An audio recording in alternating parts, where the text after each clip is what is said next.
With sadness in my heart, this committee, through this plenary, is terminating its deliberation on Gina Lopez appointment.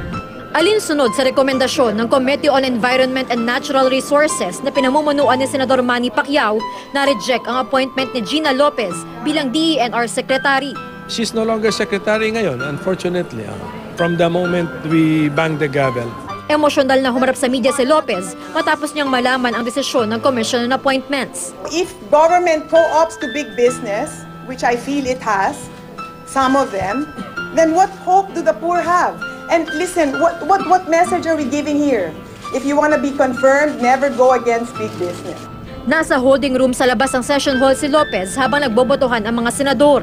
Ang akala raw ni Lopez, makukumpirma siya. We're counting yesterday and it looked like I had the numbers, so I'm a little bit surprised. Well, you know, the chair of the Commission on Appointments in Congress is a minor, no? Yeah. How did that ever happen? Aminadong bumoto laban kay Lopez si San Juan Representative Ronaldo Zamora na Vice Chairman ng Commission on Appointments.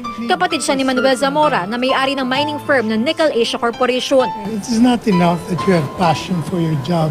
It is not enough that you have certain convictions. It is important too that you must have a minimum of qualifications for the job. Sa kabilang banda, inanunsyo ng ilang senador sa plenaryo ang pagboto nila pabor kay Lopez. Kabilang dito sina Senador Tito Soto, Loren Legarda, J.V. Ejercito at Kiko Pangilinan. Kasama raw ang iba pang mga miyembro ng Liberal Party na sina Senador Ralph Recto, Bam Aquino at Franklin Drilon.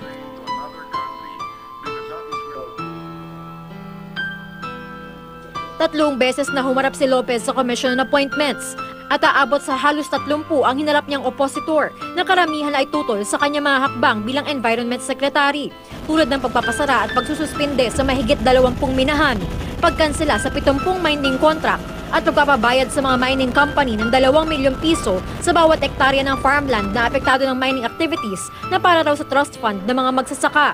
Isa sa mga pinakamatunog na kritiko ni Lopez ang Chamber of Mines. Sa isang pahayag, nagpasalamat ang grupo sa Commission on Appointments. Simula raw ito ng bagong yugto para sa mining industry.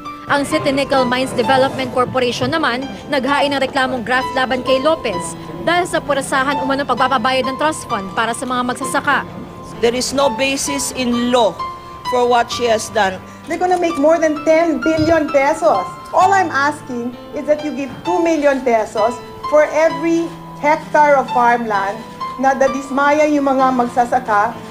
Pero suportado ng maraming environmental groups si Lopez, maging ang ilang mga residenteng apektado ng pagmimina. Ito ay malaking dagok para sa ating kapaligiran, para sa mamayan at sa ating bansa.